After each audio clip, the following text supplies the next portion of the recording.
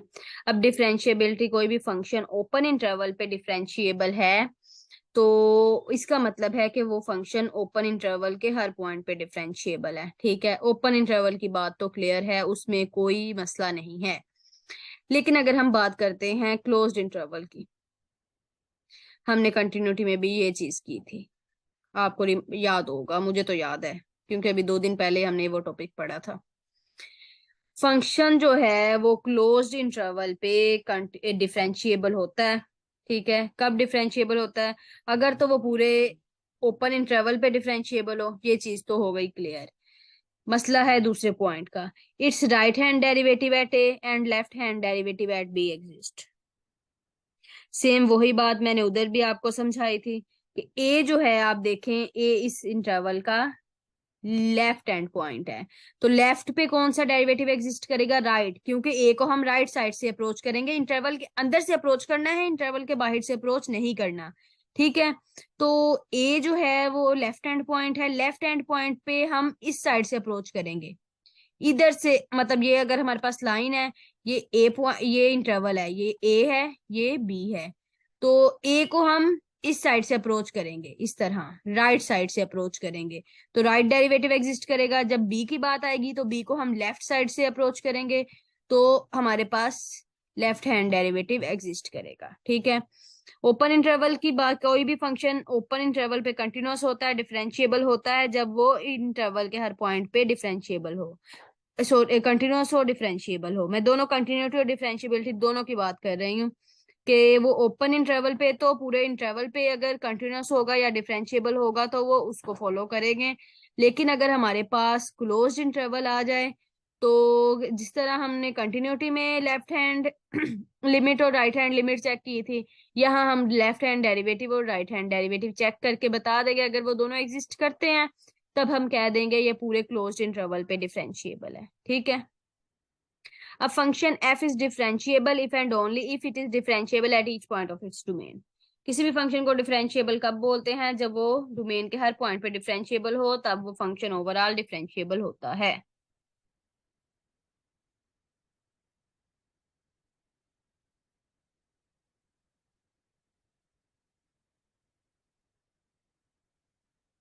Theorem 2.2. If f is differentiable at each point of the domain, then f is continuous at a. कोई भी function हमारे पास है, वो differentiable है, हमें गिवन है वो डिफरेंशिएबल है, तो हमें ये पता होना चाहिए कि वो हर पॉइंट पे कंटिन्यूअस है, ठीक है। ये थ्योरम भी मुझसे इंटरव्यू में पूछा गया था। मुझसे पूछा गया था डिफरेंशिएबिलिटी और कंटिन्यूटी का आपस में क्या ताल्लुक है, तो मैंने बताया कोई भी फंक्शन डिफरेंशिएबल हो तो वो हर पॉइंट पे कंटिन्यूअस होता है, ठीक है। लेकिन इसका कन्वर्स ट्रू नहीं है, but it's converse may not true. कोई भी फंक्शन हर पॉइंट पे कंटिन्यूअस हो, आप ये नहीं कह सकते कि उसका डेरिवेटिव हर पॉइंट पे एग्जिस्ट करता है। इसकी एग्जांपल आपके पास क्या है? Modulus function. एक्स मोड जब हम लेते हैं तो आपको पता है हमारे पास शार्प एज जाता है कहाँ पे? ओरिजिन पे। इस तरह अगर हम लेते हैं तो ये इस तरह और इस तरह, लेकिन ओरिजिन पे जो है वो क्या, हमारे पास मॉडुलस फंक्शन कंटिन्यूअस होता है। शार्प एज पे फंक्शन कंटिन्यूअस हो सकता है लेकिन उसका डेरिवेटिव एग्जिस्ट नहीं करता, क्योंकि डेरिवेटिव जो है वो यूनिक टेंजेंट होता है, तो शार्प एज पे हम यूनिक टेंजेंट ड्रा नहीं कर सकते। इसलिए हम कहते हैं कोई भी फंक्शन जो है अगर कंटिन्यूअस है तो इसका मतलब ये नहीं है कि वो डिफरेंशिएबल होगा, लेकिन जो फंक्शन डिफरेंशिएबल है तब वो डोमेन के हर पॉइंट पे कंटिन्यूअस होगा, ठीक है। The converse of this theorem is false. A continuous function may not be differentiable. ठीक है, कंटिन्यूअस फंक्शन हमारे पास जो है वो डिफरेंशिएबल नहीं, कंटिन्यूअस फंक्शन जो है वो हमारे पास डिफरेंशिएबल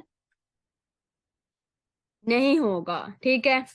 तो इसकी एग्जांपल भी उन्होंने दी है, आर से आर वही एग्जांपल एक्स मोड की, जो ओरिजिन पे कंटिन्यूअस है लेकिन डिफरेंशिएबल नहीं है। ठीक है।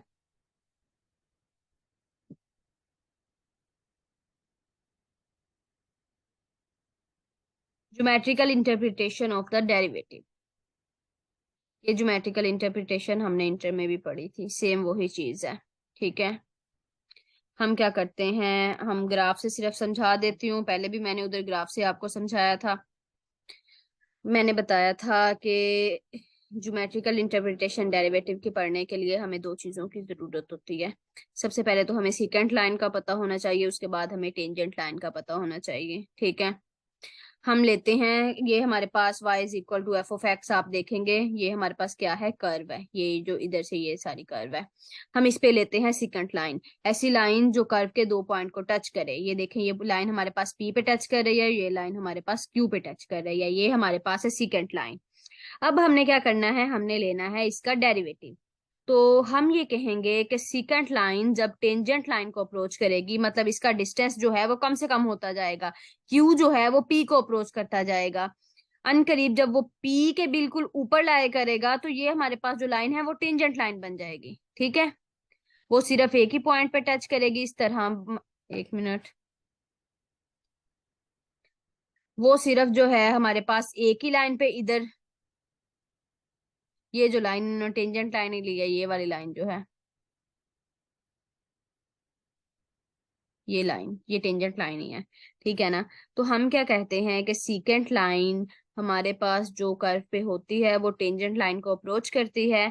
जब वो टेंजेंट बन जाती है तो वो हमारे पास फर्स्ट डेरिवेटिव आ जाता है। ठीक है, सिंपल यही बात है, और कोई भी बात नहीं है इसमें।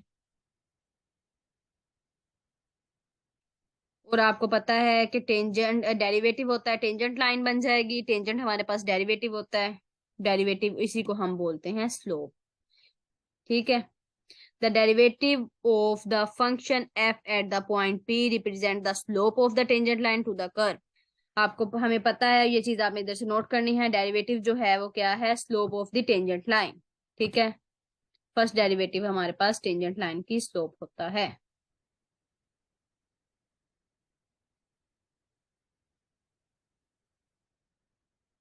यहाँ तक किसी को कोई क्वेश्चन है तो वो पूछ सकता है।